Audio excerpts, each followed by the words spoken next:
डर एक एहसास में आपका स्वागत है। इस चैनल पर आपको सुनने को मिलती हैं डरावनी और सच्ची भूतिया कहानियाँ।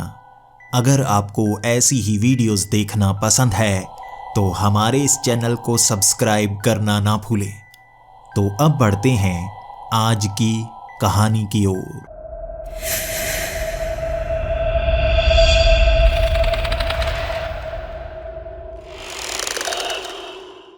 हेलो दोस्तों, मेरा नाम जगदीश है और मैं लंदन शहर का रहने वाला हूँ। भूले तो नहीं आप मुझे?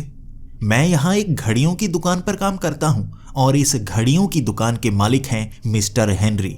यहाँ पर हमारा मुख्य काम घड़ियों को बेचना नहीं, भूतों को पकड़ना है। इसीलिए हमें घोस्ट हंटर्स कहा जाता है। हमने देश और दुनिया में जाकर कई लोगों की मदद की है, ढेर सारा पैसा भी कमाया है और ढेर सारी दुआएं भी कमाई हैं। यहाँ पर हमें भूत प्रेत चुड़ैल डायन स्पेशलिस्ट कहा जाता है। जब भी कोई ऐसी मुसीबत में फंस जाता है हम उसकी मदद के लिए वहाँ पर पहुँच जाते हैं और बड़े शक्तिशाली से शक्तिशाली दानवों का भी मुकाबला हमने किया है। कई षड्यंत्रों से भी हम बचे हैं और हमारी जोड़ी बहुत ज़्यादा प्रसिद्ध हो चुकी है। लेकिन हर जोड़ी का एक ऐसा समय आता है जिसे सबसे मुश्किल की घड़ी कहा जाता है। मैंने कभी नहीं सोचा था कि हम जो देश और दुनिया से भूतों को खत्म करना चाहते हैं उनका सामना एक ऐसी शक्ति से हो जाएगा जो हमारी समझ से भी बाहर होगी। शाम के 6 बजे मैं इस दुकान को बंद करने ही वाला था, तभी एक अस्पताल से मुझे फ़ोन आया। हेनरी तो आज काम पर आए ही नहीं थे और अस्पताल से ये फ़ोन आया था कि हेनरी को वहाँ पर एडमिट करवाया गया है। मैं हैरान हो चुका था, आखिर हेनरी अस्पताल कैसे पहुँच गए। वहाँ पर पता चला कि उनके पड़ोसी ने उन्हें वहाँ पर एडमिट करवाया था, क्योंकि हेनरी घर का दरवाज़ा खोलकर बाहर खड़े उनसे बातें कर रहे थे। अचानक ही वो बेहोश हो गए और इससे ज़्यादा जानकारी मुझे दी नहीं गई थी। अब मुझे सीधा ही अस्पताल पहुँचना था। मैं अस्पताल तो चला गया था, लेकिन वहाँ जाकर मुझे जो पता चला, मेरे होश उड़ गए थे। हेनरी कोमा में जा चुके थे। उनका दिमाग सही तरह से काम नहीं कर रहा था, सिर्फ शरीर चल पा रहा था और डॉक्टर भी कह रहे थे कि कोमा में वो अचानक चले गए। हो सकता है उनके सर पर कोई चोट लगी हो, लेकिन ऐसे कोई भी निशान नहीं थे। क्या उन्हें पहले से कोई ऐसी बीमारी थी जिस कारण ये हो सके? स्कैनिंग चल रही थी, टेस्ट चल रहे थे, लेकिन कुछ भी सामने आ नहीं पा रहा था। मैं समझ ही नहीं पा रहा था हेनरी कोमा में कैसे चले गए। उन्हें कोई ऐसी बीमारी नहीं थी, लेकिन मैं ये ज़रूर जानता था कि उन्हें कोमा से बाहर कैसे लाया जा सकता है। हम घोस्ट हंटर्स हैं, हम जानते हैं कैसे ऐसी परेशानी का सामना किया जाता है। जब भी हम कोमा में जाते हैं हमारी आत्मा दूसरी दुनिया में पहुंच जाती है। हम मरने से बस एक हद तक दूर होते हैं, इसलिए हमारी आत्मा उस दुनिया में फंसी होती है। वहाँ से निकलने के बाद हमारी आत्मा यहाँ आ जाती है और तब हम कोमा से बाहर निकल आते हैं। मैं यकीनन हेनरी की मदद ही करूंगा और सीधा मैं दुकान खोलने के लिए पहुंच गया था। रात के 9 बजे वहां मैं उस ताबूत को ढूंढ रहा था। मैंने उस ताबूत का इस्तेमाल लंबे समय से नहीं किया था। वो दूसरी दुनिया में जाने वाला ताबूत था और दूसरी दुनिया में बहुत ज़्यादा खतरा होता है, हेनरी बताया करते थे और मैं उनके साथ कई बार वहां जा भी चुका था, लेकिन खतरा हर बार बढ़ ही जाता है। उस ताबूत को लिए मैं सीधा अस्पताल पहुंच गया था। मैं बहुत बड़े बड़े लोगों को जानता था, इसलिए एक प्राइवेट रूम वहाँ पर मैंने बुक कर लिया। उस प्राइवेट रूम में मैं ये ताबूत ले पहुँचा था। कई लोगों को शक हो रहा था इस बड़े से बक्से में क्या है, लेकिन किसी को बताया थोड़े ना जा सकता था। अस्पताल में ताबूत ले आया हूँ, हर कोई डर जाता। मुझे बस एक छोटा सा काम करना है, यहाँ ताबूत के अंदर जाना है जिससे मैं दूसरी दुनिया में पहुंच जाऊंगा। फिर हेनरी के कमरे में जाना है और देखना है उसकी आत्मा कहाँ पर फंसी हुई है, क्या परेशानी हो चुकी है। उनकी आत्मा को ढूंढूंगा, उनके शरीर में भेजूंगा और वापस इसी ताबूत के रास्ते यहाँ इस दुनिया में आ जाऊंगा। ये मेरा प्लान था, लेकिन हर बार हमारा प्लान सही से काम नहीं करता और ये आज मैं सीखने वाला था। रात के 12 बजे का चुनाव किया था मैंने, क्योंकि इसी समय दूसरी दुनिया की शक्तियाँ आगे बढ़ रही होती हैं। वो हमला करने के लिए बाहर निकलती हैं सड़कों पर और मैं उस दुनिया में जाकर सिर्फ एक कमरे की दूरी तक ही जाऊंगा और बड़ी आसानी से हेनरी की आत्मा को ढूंढ लूँगा। ये मैंने सोचा था और 12 बजे उस ताबूत के पार गया था। मैंने चिटिकनी लगा ली थी अपने कमरे की ताकि कोई भी इस कमरे में आ ना पाए। मैं तो इस ताबूत के पार चला जाऊंगा, लेकिन अगर कोई इस ताबूत को तबाह कर दे तो मैं जिंदा नहीं बचूंगा, हमेशा के लिए फंस जाऊंगा। इसलिए हमें ताबूत का इस्तेमाल वहां पर करना होता है जहां पर कोई आ ना पाए। कोई भी इस ताबूत को पार करके इस दूसरी दुनिया में भी भटक ना जाए, ये भी हमें समझना होता है। मैंने जैसे ही कदम रखा था दूसरी दुनिया में, पुरानी यादें ताज़ा हो गई थी। यहाँ हवा में उड़ रहे छोटे छोटे कण, यहाँ जड़ें इस कमरे के अंदर तक फैली हुई थी। यहाँ काला रंग इस तरह से निकल कर आ रहा था जैसे हमारी दुनिया में रोशनी आंखों में पड़ती है, यहाँ अंधेरा आंखों में पड़ रहा था। ये बिल्कुल उल्टी दुनिया है हमारी दुनिया की, और यहाँ पर भूत प्रेत डायन हर तरह की शक्तियाँ निवास करती हैं। दिल की धड़कन तेज हो चुकी थी। ऐसा लग रहा था कोई अजीब सी हवा फेफड़ों में भर रही हो।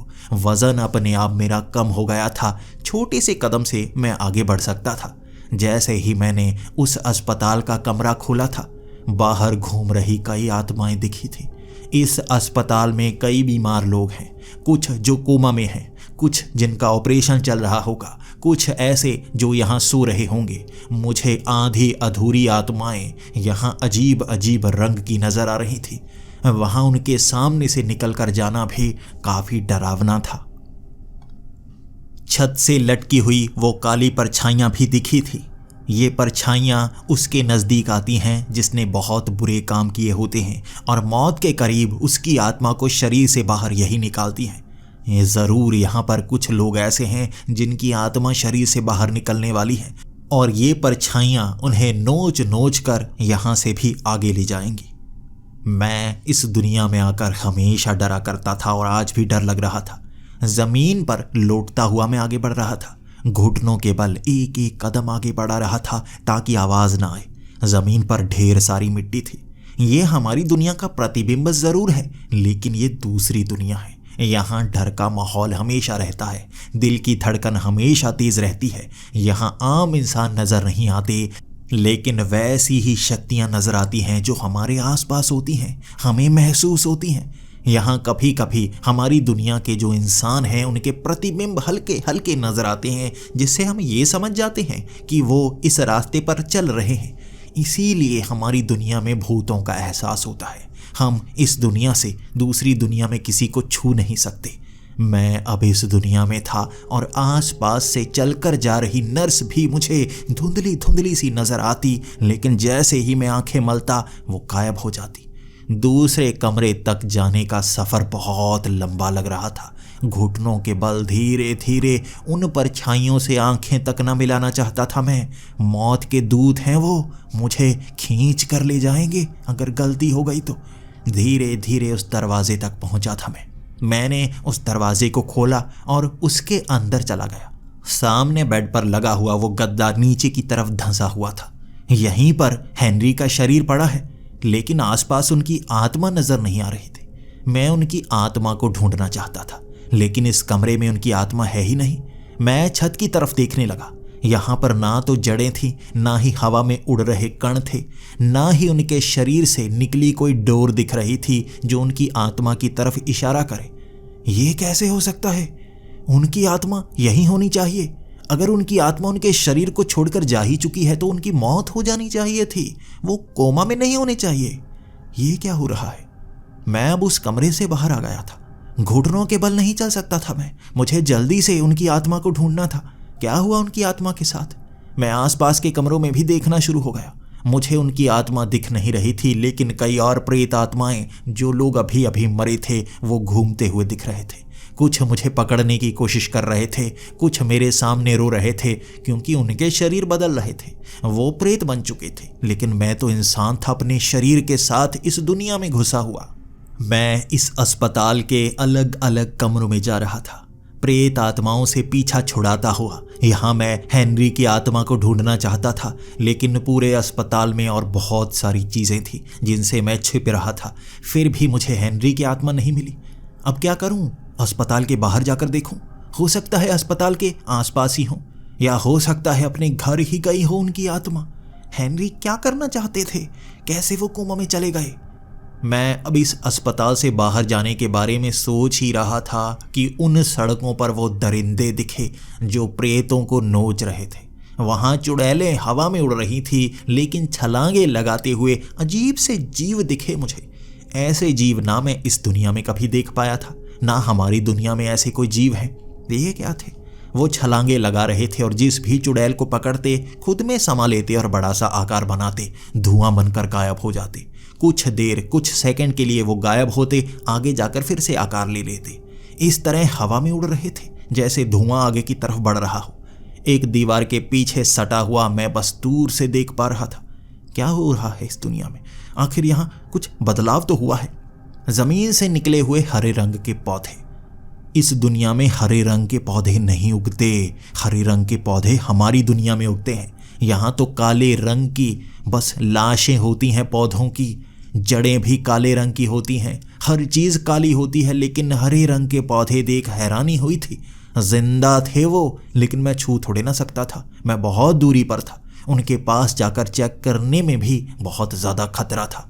यहाँ अजीब अजीब चीज़ें ज़मीन फाड़कर बाहर निकलती।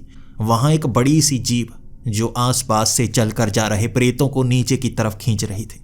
यहाँ मैंने महसूस किया था एक अजीब सी हड्डी नुमा आकार। ये इंसानी कंकाल लग रहा था जो सड़कों पर चल रहे थे। ऐसे कंकाल यहाँ पर कब से आ गए? ये तो बस फिल्मों में होते हैं। कभी इस दुनिया में ऐसे कंकाल नहीं देखे थे। वो कंकाल असली इंसानों को इस दुनिया से ही परेशान कर रहे थे। बार बार वहां पर धुंधले इंसान जो हमारी दुनिया के नजर आ रहे थे, वो उनको छूने की कोशिश करते, बार बार उनकी टांगों को पकड़ते और दूसरी दुनिया में जो इंसान थे उन्हें महसूस हो रहा था कोई उन्हें पकड़ रहा है। ये उनसे बिना जुड़ाव के भी ऐसा कैसे कर पा रहे थे? ये करते हुए तो मैंने हेनरी को देखा था, उनकी पत्नी ने उनके साथ ये सब किया था। लेकिन यहाँ पर बदलाव तो हो चुका है।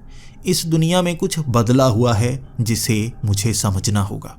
अब उस अस्पताल से मैंने कदम बाहर रखा था। मैं अपने बचाने के लिए कोई चीज़ तक ना लेकर आया था, लेकिन खुद की जिंदगी का डर नहीं था। मुझे अपने दोस्त को बचाना था, हेनरी, जो अब भी मौत की गोद में लेटे हुए थे। बस कुछ कदमों पर मौत थी। उनकी आत्मा को ढूंढ पाया तो सही, वरना शायद वो हमेशा कोमा में ही रहेंगे। मेरे दोस्त कभी उठ नहीं पाएंगे। लेकिन मैंने कदम जब उस सड़क के पास रखा था, जैसे हर प्रेत, हर पिशाच, चुड़ैल को पता चल गया हो कि जिंदा इंसान यहाँ पर आ गया है। वो मुझे सूंघ पा रहे थे। अब करीब से मैंने हर किसी की आंखें देखी थी। हर किसी की आंखें जैसे नोची जा चुकी थी। यहाँ पर चुड़ैलों की आंखें भी किसी ने नोच डाली थी, पिशाचों की आंखें भी किसी ने नोच डाली थी, और वो सूंघ सूंघ कर शिकार कर रहे थे। दूर दूर तक ऐसा ही नजारा था। क्या चीज है जो आंखें नोच रही है? मैं डरा हुआ था, पीछे की तरफ भागने लगा क्योंकि वो सब मेरा पीछा कर रहे थे। मैं सड़क पर इस रात के समय में नहीं जा सकता बिना इनसे छिपे हुए, और वो भी जान गए थे जिंदा इंसान आसपास है। तो मैं सीधा उस अस्पताल का दरवाज़ा लगाकर अंदर घुस गया। अब वो अस्पताल के अंदर आना चाहते थे और मैं ताबूत के रास्ते अपनी दुनिया में पहुंचना चाहता था। भागता भागता मैं उस कमरे तक गया था और वो भीड़ मेरे बहुत करीब थी। वो मुझे पकड़ ही लेते, लेकिन किसी तरह मैं ताबूत के अंदर छलांग लगाकर अपनी दुनिया में आ पाया। तब जाकर सांस में सांस आई थी और ताबूत को मैंने बंद कर दिया। लेकिन अपनी दुनिया में जैसे हवा को फाड़कर बाहर निकलते हुए वो जीव देखे थे मैंने। धीरे धीरे बाहर आ रहे थे, लेकिन कोई शक्ति उन्हें खींचकर वापस ले जाती। आंखों के सामने ये नज़ारा था। ये कैसे हो सकता है? दूसरी दुनिया के जीव इस तरह से हमारी दुनिया में नहीं आ सकते जब तक उन्हें कोई रास्ता ना मिले। वो खुद हवा में रास्ता कैसे बना सकते हैं? वो आधे हमारी दुनिया तक आ रहे थे। मुझे पकड़ने की कोशिश करते मैं पीछे हट जाता, लेकिन कुछ समय ऐसा होने के बाद वो गायब हो गए। लेकिन इतनी शक्ति का बहाव देखा था मैंने, वो बस करीब थे इस दुनिया में आने के। क्या हो रहा है? यहाँ कुछ तो गड़बड़ हो रही है। लेकिन सबसे पहला काम तो हेनरी की आत्मा को ढूंढना है। वो उस दुनिया में कहाँ चली गई? हेनरी इतने समझदार हैं, उन्हें पता था कि अगर वो कोमा में चले गए तो उस दुनिया में होंगे, और वो अस्पताल में हैं तो वो उस कमरे के अंदर होने चाहिए थे। मैं वहाँ कमरे के अंदर आता, उन्हें ढूंढ लेता, लेकिन वो यहाँ पर नहीं है। वो समझदारी दिखाते, लेकिन आज नहीं दिखा रहे थे। हो सकता है वो उसी घर में हो, वो वहीं पर छिपकर बैठे हों और इंतज़ार कर रहे हों कि मैं वहाँ पर कब आऊँ। उस ताबूत को गाड़ी में रखकर अब मैं हेनरी के घर चला गया था। वहाँ भी ताबूत लगाया। ताबूत लगाकर मैं दूसरी दुनिया में गया और घर के अंदर झांकने लगा। वहाँ हेनरी की आत्मा नहीं थी। घर के बाहर भी देखा था मैंने, हर जगह ढूंढ लिया था, लेकिन हेनरी की आत्मा मौजूद ही नहीं थी वहाँ पर। हेनरी कहाँ चले गए? अपनी आत्मा को उन्हें संभालना चाहिए था। उन्हें पता है मैं दूसरी दुनिया का सफ़र कर सकता हूँ, फिर भी वो चली कहाँ गए? अब मुझे किताबों में खंगालना होगा कि भटकी हुई आत्मा को कैसे ढूंढा जाता है। इससे पहले हमने ऐसा काम कभी नहीं किया था और हेनरी ने मुझे कभी बताया तक नहीं था। मैं सीधा उस घड़ियों की दुकान में पहुंच गया था। घड़ियों की दुकान में किताबें खंगालने लगा, पुरानी शक्तियों की किताबें, अलग अलग देशों में कैसे आत्माओं को शरीर से बाहर निकाला जाता है। भारत की वो किताबें भी जिसमें योगासन के जरिए हम अपने शरीर से अपनी आत्मा को बाहर कुछ समय के लिए ही निकाल पाते हैं और कैसे उसे दोबारा उसी शरीर में डाल पाते हैं। वहाँ कई पुराने ज़माने के योगी हुआ करते थे जो अपनी इस आत्मा को दूसरी दुनिया में ले जाते थे, बहुत दूर तक ले जाते थे। लेकिन सवाल तो यही है, अपना शरीर बाद में ढूंढ कैसे पाते थे? यहाँ किताबों में वो लिखा हुआ होगा। मैं किताबें खंगालने लगा था। किताबों में ढूंढते ढूंढते मुझे एक रास्ता मिल गया, सत्व रत्न। ऐसा रत्न जो इजिप्ट में पाया जाता था और उसी के सहारे हम जान सकते हैं कि किसी इंसान की आत्मा किस दिशा में गई हुई है। वो सत्व रत्न भी हमारी इस घड़ियों की दुकान में मौजूद था। काम ही आसान हो गया। फिर से ताबूत लिए मैं सत्व रत्न को हाथ में पकड़े अगले दिन दोपहर वहाँ गया था, बड़े से बक्से को लेकर फिर अपने प्राइवेट रूम की तरफ। हर कोई मेरी तरफ देख रहा था कि मैं ये बक्से को लेकर कभी बाहर चला जाता हूँ, फिर से वापस ले आता हूँ। इस बक्से में क्या है? कुछ नर्स ने पूछा भी था। वहाँ पुलिस वाले खड़े थे और उन पुलिस वालों को मैं जानता था, इसलिए ज़्यादा कोई समय बर्बाद कर नहीं पाया और सीधा दोपहर के 12 बजे मैं अपने कमरे में पहुँच गया। ताबूत को मैंने बाहर निकाला, मैंने चिटिकनी लगाई उस दरवाजे की और अब मैं सत्व रत्न लेकर दूसरी दुनिया में चला गया था। मैं वहाँ खड़ा अब उस रत्न को लेकर कमरे में जाने वाला था हेनरी के, और मुझे डर था कल के वो पिशाच दानव यहाँ पर मेरा इंतज़ार ना कर रहे हों। लेकिन मैं जैसे ही अपने कमरे से बाहर निकला वहाँ पर कोई मौजूद नहीं था। शायद ये फ़ायदा था दोपहर के समय का। मैं धीरे धीरे चलता हुआ हेनरी के कमरे में पहुँचा और वहाँ सत्व रत्न को उनके पास रख दिया। यहाँ सत्व रत्न के बारे में बताया गया था कि उसका रंग अपने आप लाल होना शुरू हो जाता है और गहरा लाल होता चला जाता है जैसे ही हम उस आत्मा के नज़दीक पहुँच जाते हैं। मैं उनके सर के आसपास सत्व रत्न को घुमा रहा था, लेकिन उसका रंग पूरी तरह से सफ़ेद।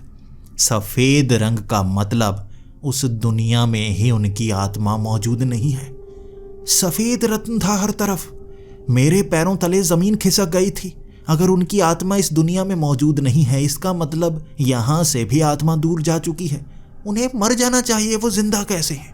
मैं भागता भागता उस ताबूत के अंदर गया था और बाहर निकल आया। अपनी दुनिया में पहुंचकर मैं सीधा हेनरी के कमरे में गया। मैं उन्हें देख पा रहा था। अब मैं क्या करता? मैं समझने की कोशिश कर रहा था, क्या वो जिंदा हैं? उनकी दिल की धड़कन चल रही थी। इसका मतलब उनकी आत्मा का जुड़ाव उनके साथ ज़रूर है, लेकिन आत्मा दूसरी दुनिया में नहीं है।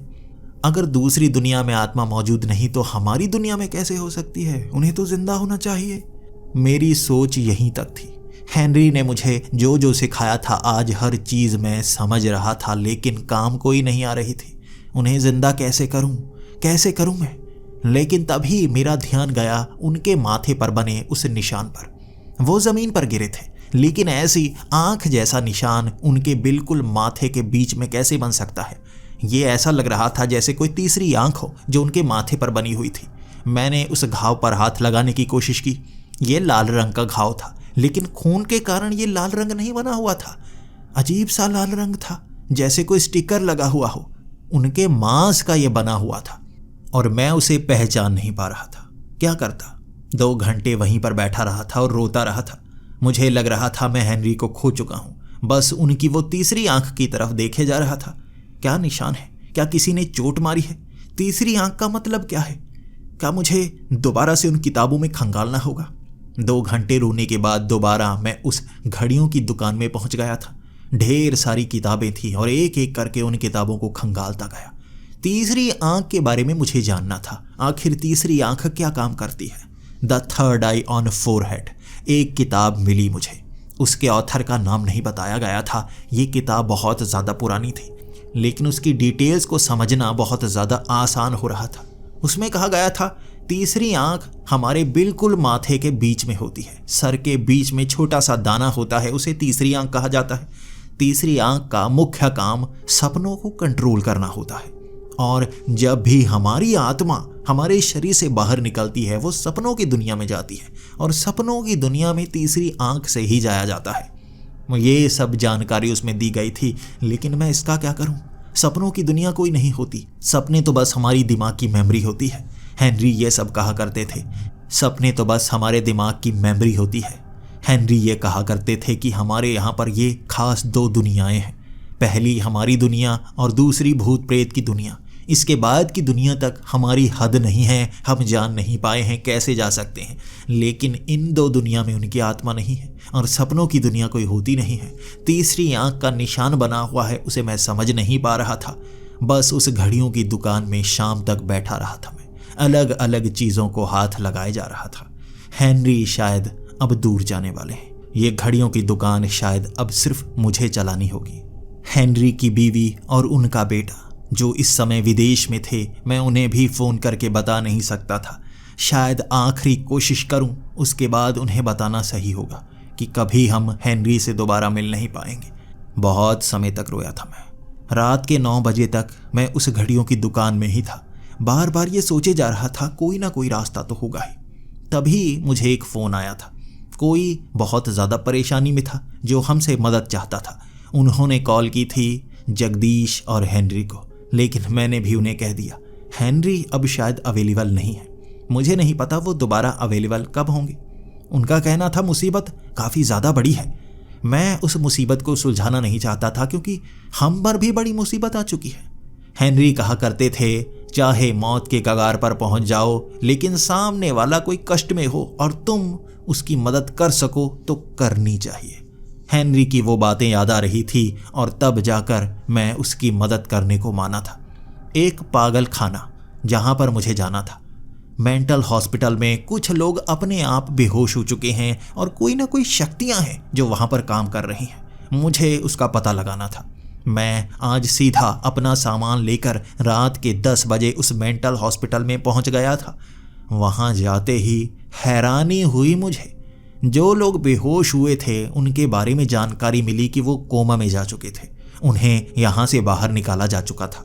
मैं अपने सारे गैजेट्स लेकर यहाँ पर पहुँचा हुआ था। बड़ा सा बैग मैंने कंधे पर टांगा हुआ था, और मैं सीधा उस पागल खाने के अंदर चला गया। कई रूम्स को लॉक किया गया था, जिसमें हिंसक पागल रहा करते थे। वो किसी पर भी हमला कर सकते थे, लेकिन वो भी आज बेहोश हो चुके थे। वो कोमा में नहीं गए थे। यहाँ पर कई नर्स और कुछ डॉक्टर कोमा में जा चुके थे। कारण किसी को पता नहीं चला। पहले तो बस बेहोश माना गया था, अब पता चला कोमा में चले गए हैं। मैं जब उस पागल खाने के अंदर गया था, मैंने बाहर ही 2 गैजेट्स लगा दिए थे। कुछ नर्स मेरे साथ चल रही थी, लेकिन उनकी कांपती हुई टांगें बता रही थी अंदर कुछ भयानक चीज़ है। मैं उनसे जानना चाहता था इसकी शुरुआत कैसे हुई, उन्हें किस पर शक है। उन्होंने सीधा उंगली एक ही लड़के के तरफ कर दी थी, जय, जो हिंदुस्तानी लड़का है यहाँ पर, और उसके माता पिता के बारे में कोई नहीं जानता। उसे कई साल पहले इस पागल खाने में लाया गया था, क्योंकि वो अजीब अजीब हरकतें करता है, लोगों पर हमला करता है, लेकिन उसकी रफ्तार इतनी तेज़ है कोई भी पहचान नहीं पाता कि वो छूता कब है। मैं कह रहा था मुझे सीधा उसके पास ले जाओ, मैं देखना चाहता हूँ दुनिया का सबसे तेज़ इंसान कैसा दिखता है। मैं उसके कमरे में चला गया था और नर्स वहाँ बाहर खड़ी थी। ये शीशे का कमरा था, अंदर से बाहर देखा नहीं जा सकता था, लेकिन बाहर से अंदर देखा जा सकता था। अंदर बहुत सारे माइक लगे हुए थे और इस कमरे के बाहर स्पीकर लगे हुए थे। अंदर हो रही हर बात को हर कोई सुन सकता था, और एक कुर्सी पर उसे बिठा दिया गया, बीच में टेबल रख दिया गया, इस तरफ मैं बैठा हुआ था। सबसे पहले तो मैं उससे कुछ सवाल करना चाहता था, लेकिन उसका मासूम चेहरा ये बता रहा था कि वो भी किसी न किसी मुसीबत में है। इस आस की नज़र से मेरी तरफ देख रहा था, लेकिन मैंने भी उससे कठोर सवाल करने शुरू कर दिए। सब तुम पर शक कर रहे हैं, बहुत लोग बेहोश हुए हैं और कुछ लोग तो कोमा में चले गए हैं। बिना चोट पहुंचाए तुम उनके साथ ये सब कैसे कर देते हो? वो रोता रोता कहने लगा था, मैं कुछ नहीं करता। शुरू से सब मुझ पर भरोसा करते ही नहीं, मैं कुछ करता ही नहीं। जिंदगी में मैंने कभी किसी को नहीं छुआ, किसी को नहीं मारा। पहले मैं अनाथ आश्रम में रहा, फिर पागल खाने में रहा। बाहर की जिंदगी मैं देख ही नहीं पा रहा हूँ। क्यों मुझे फंसाया जाता है? क्या सारी दुनिया इसी तरह से बुरी है? क्योंकि मैं उसके बारे में ज़्यादा जानता नहीं था, तो मैं भी अब सवाल ये कर रहा था कि उसे किस पर शक है। वो कहने लगा, मुझे किसी पर शक नहीं है। कुछ है मेरे आसपास जो ये सब करता है। मैं बचपन से महसूस कर पा रहा हूँ मेरे आसपास कोई शक्ति है, कोई भूत है जो ये सब करता है। अब उसकी आंखों में वो डर मैं पहचान पा रहा था, लेकिन फिर भी ज़्यादा जानकारी ना होने के कारण उस पर भी मुझे शक था। सवालों की बौछार करता गया मैं। यहाँ लोग कोमा में चले गए हैं, तुम्हें क्या लगता है कौन इन्हें कोमा में लेकर गया होगा? वो घबराते घबराते कहने लगा था, वही भूत जो मेरे आसपास रहता है। मैं अब उस बैग से बड़े बड़े गैजेट्स निकाल रहा था। 2 घड़ियां मैंने दोनों कलाइयों पर उसके बांध दी थी। एक घड़ी मैंने अपनी एक कलाई पर बांधी थी। उसकी घड़ियां सफ़ेद थी, मेरी घड़ी काली थी। उससे आ रहे सिग्नल मैं अपनी घड़ी पर पहचान सकता हूँ। उसके सर पर एक हेलमेट लगा दिया था।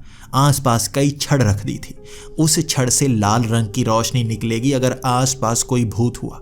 कोई भी ऐसी शक्ति जो दूसरी दुनिया में इसके आसपास घूम रही होगी, मैं उसे पहचान सकता हूँ और पकड़ सकता हूँ। उन भूतों को मारने का पूरा प्लान बनाया है मैंने। अब इसे कोई परेशान नहीं करेगा अगर ये सच बोल रहा है। सच्चाई सामने आने का समय हो गया था। मैं उससे बातें करके उसे भड़काना चाहता था।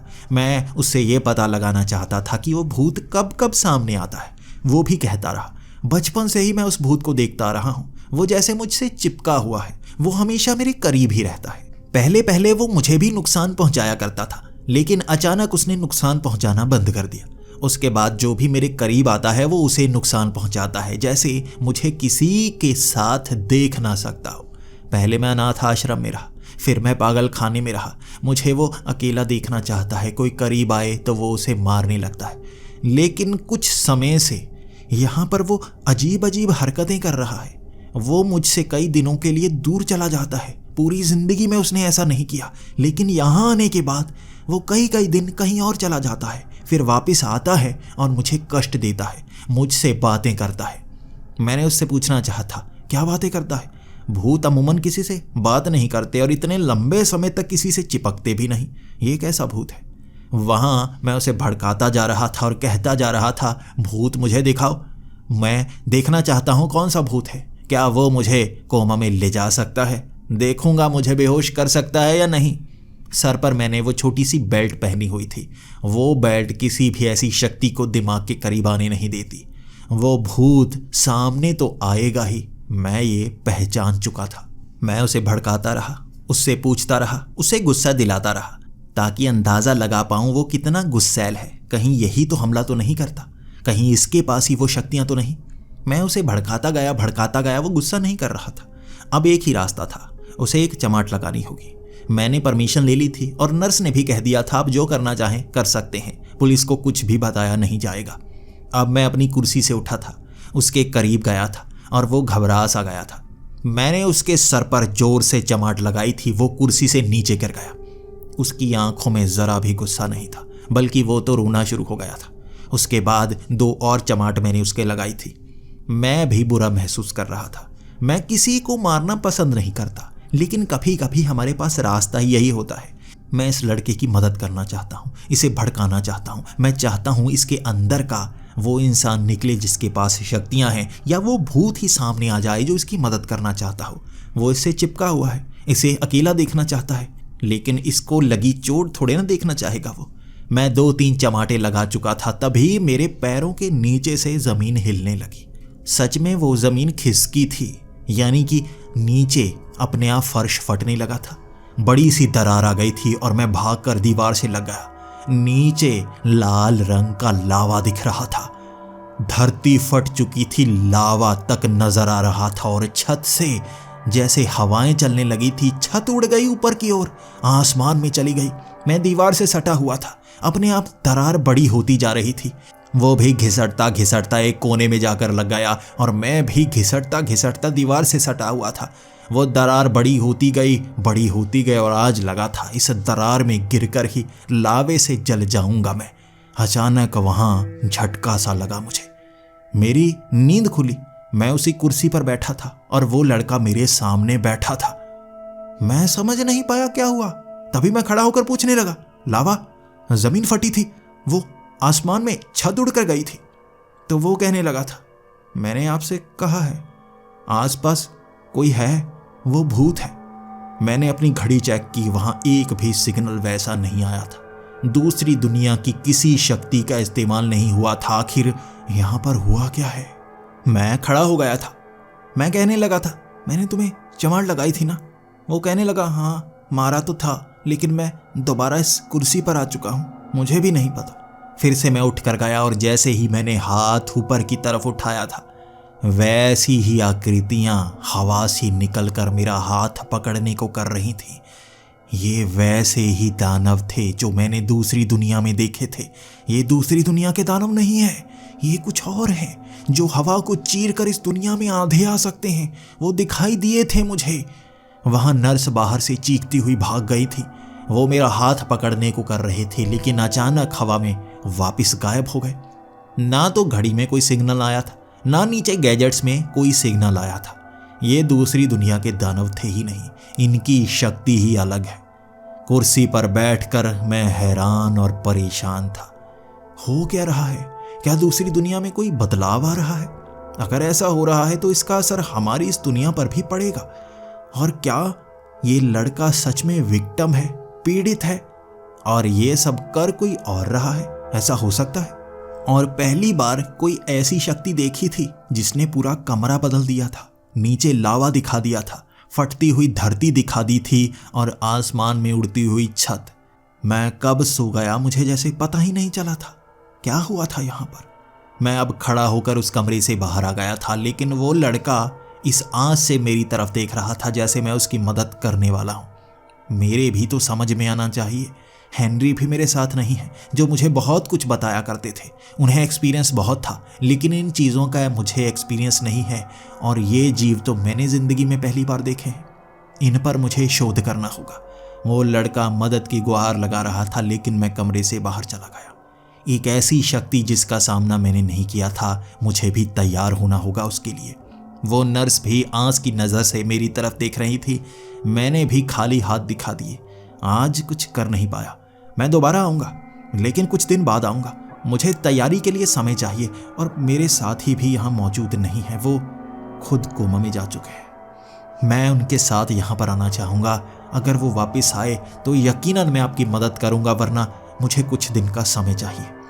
वो नज़रें झुकाए हुए उस पागल खाने से बाहर आ गई थी, और मैं भी घड़ियों की दुकान में जाना चाहता था। मैं वहाँ किताबें खंगालना चाहता था। रात का समय था और वहाँ से किताबें लेकर सीधा मैं अपने घर पहुँच गया। उन किताबों में ढूंढ रहा था, ऐसा कैसे हो सकता है?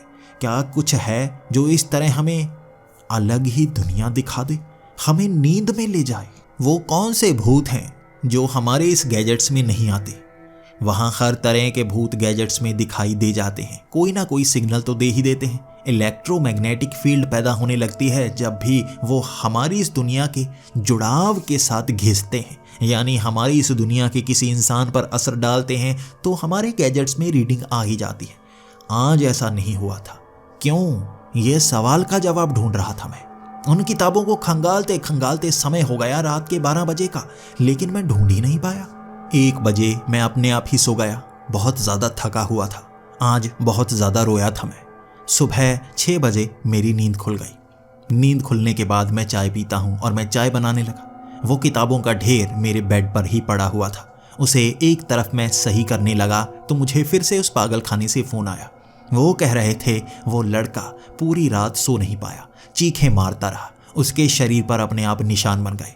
मन तो कर रहा था कि मैं वहाँ पर जाऊँ, लेकिन हेनरी के पास भी जाना चाहता था।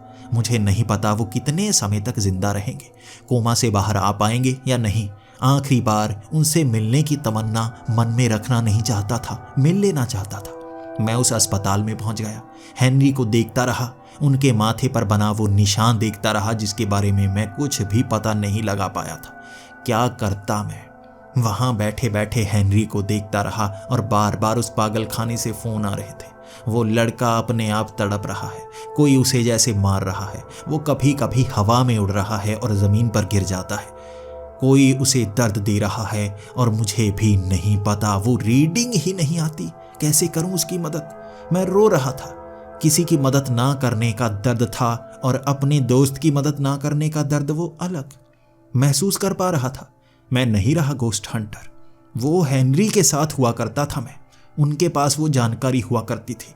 उन्होंने वो गैजेट्स बनाए थे, उन्होंने वो घड़ियों की दुकान चलाई थी। वो थे असली गोस्ट हंटर, मैं नहीं था। मुझे अपने वजूद पर शक होने लगा था। आज मुझे चुनाव करना था।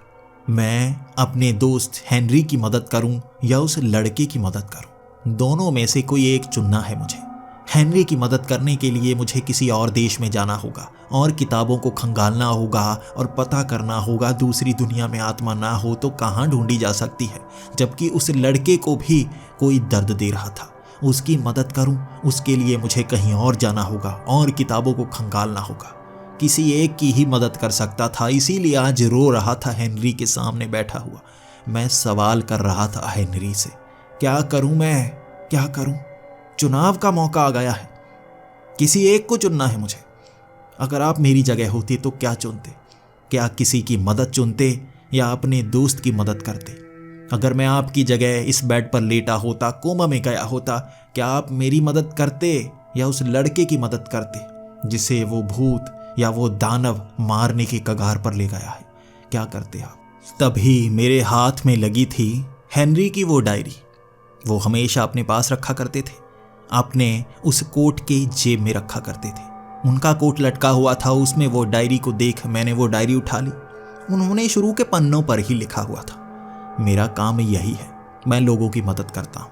कभी कभी मुझे अपने ही परिवार के लोगों की बलि तक देनी पड़ी। मुझे अपनी बीवी को छोड़ना पड़ा था, मुझे अपने बच्चे को छोड़ना पड़ा था, क्योंकि कभी कभी आपको कुर्बानी करनी पड़ती है, अपनों को छोड़ना पड़ता है इंसानियत के लिए। यही तो हम करते हैं, इसीलिए कहलाए जाते हैं घोस्ट हंटर्स। उनकी ये बातें मेरा सीना चीर गई थी। शायद मुझे उस लड़के की मदद करनी चाहिए।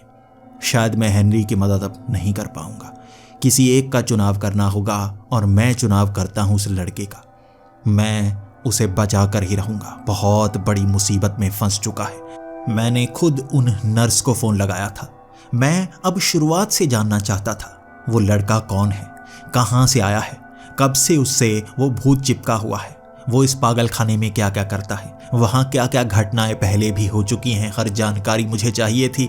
लेकिन मुझे ये भी जानना था जो कोमा में गए हैं वो कहां पर हैं, आखिर उन्हें रखा कहां गया है और क्या मैं उनको देख सकता हूं? नर्स ने कह दिया था हाँ देख सकते हैं। उन्होंने जिस अस्पताल का नाम बताया था मैं उसी अस्पताल में था।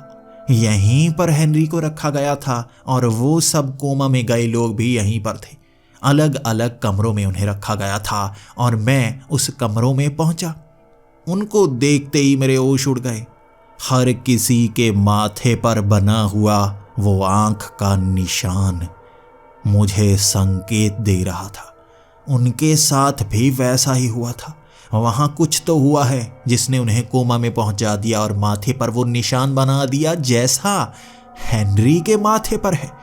ये केस अलग नहीं है, जुड़ा हुआ है। हेनरी कोमा में गए हैं और उन्हें बाहर निकालने का रास्ता उस लड़के जैसे होकर ही गुजरता है। अब मुझे 2 केस नहीं बल्कि एक ही केस सुलझाना होगा और दोनों को मदद हो जाएगी। मैं सीधे उस पागल खाने में पहुंच गया था। मैं जैसे मिलना चाहता था और नर्स तो खुद तैयार थी। वो उस पागल खाने के अंदर जाने से भी डर रही थी क्योंकि 2 और नर्स वहां बेहोश हो चुकी थी। एक कोमा में चली गई और एक को सही सलामत बाहर निकाल लिया गया। हर कोई उस पागल खाने के अंदर दर्द भुगत रहा था और बाकियों को भी वहां से बाहर निकालने के आदेश आ चुके थे।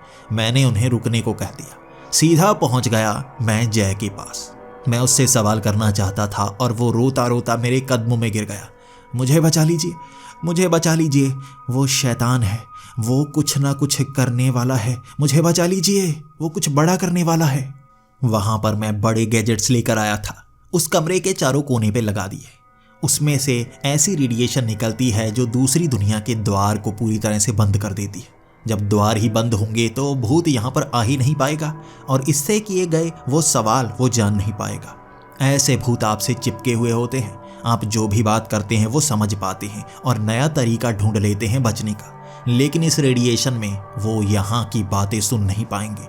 वो सारे माइक मैंने बाहर निकाल दिए थे। जय अकेला मेरे सामने बैठा हुआ था और दूसरी दुनिया के दरवाजों के बिना शायद उसे कोई दर्द पहुंचा ना पाए।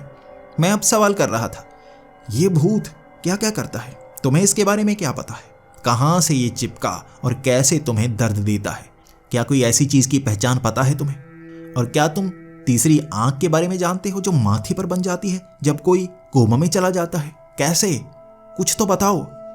जय मुझसे कुछ बोलना चाहता था लेकिन उसके होंठ खुल नहीं रहे थे। उसके होंठ जैसे बंद हो चुके थे, चिपक चुके थे। वो बोलने की कोशिश करता रहा लेकिन होंठ हिले ही नहीं। मैं उसकी तरफ कहता जा रहा था, बोलो बोलो, तुम कुछ बोलना चाहते हो, मुंह खोलो, शब्द बाहर निकालो।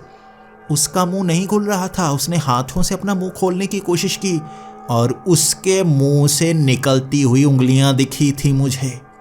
उसके मुंह में कुछ था, कोई जीव जिसकी उंगलियां बाहर आई थी। उंगलियां, बाजू और पूरा का पूरा सर बाहर आया था उसके मुंह से। कोई शैतान था जो उसके अंदर था और बाहर निकलते ही उसका चेहरा मैंने देख लिया। उसका चेहरा जय जैसा था, जैसे यही हो, जैसे यही अपने मुंह के अंदर घुसा हुआ हो। कैसे हो सकता है ये?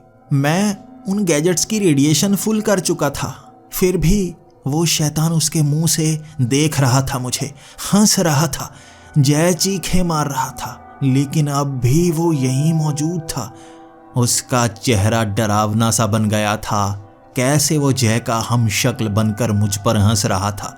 उसकी हंसी भयानक थी और मैंने भी उससे सवाल किया, क्या चाहते हो?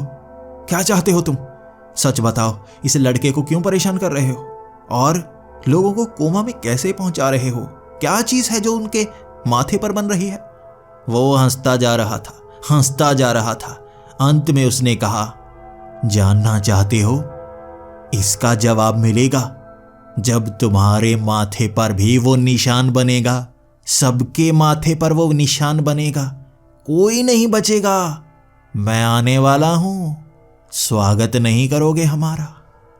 अचानक उन चारों गैजेट्स से धुआं निकला था और वहीं पर वो फट गए थे। अब रेडिएशन इस कमरे में नहीं थे और वो भी यहां से गायब हो गया। जय रो रहा था। वो घुटनों पर आ गया था और कह रहा था, आप भी मेरी मदद नहीं कर सकते, कोई मेरी मदद नहीं कर सकता। बचपन से मैं सहता आ रहा हूँ, ये बचपन से हो रहा है मेरे साथ। मैंने सुना था आप भूतों को भगाते हैं, आप भी कुछ नहीं कर सकते, तो कोई मेरी मदद नहीं कर सकता। मेरी आंखों में भी आंसू आ चुके थे। मेरी समझ से भी सब कुछ बाहर निकल आया था। उस कमरे से मैं बाहर तो आ गया था लेकिन ठान चुका था, मुकाबला तो करूंगा। क्या है ये शैतान? कहां से आया है? कैसे इस लड़के से चिपका है? हर सवाल का मुझे जवाब चाहिए और इसका जवाब ढूंढने के लिए मुझे इतिहास में जाना होगा। कहां से आया है ये हिंदुस्तानी लड़का जो लंदन में एक पागल खाने में है? इसकी जानकारी निकालनी होगी। दोस्तों, आने वाले एपिसोड्स बहुत ही रोमांचक होने वाले हैं। क्या आपको लगता है हेनरी कोमा से बाहर आ पाएंगे और जगदीश अकेले ही इस मुसीबत का सामना कर पाएगा? और ये कैसा शैतान है जो दूसरी दुनिया से नहीं आया, कहीं और से आया है? इन सवालों के जवाब आपको अगले एपिसोड्स में मिलेंगे। तो मिलते हैं अगले एपिसोड्स में, तब तक के लिए डरते रहें।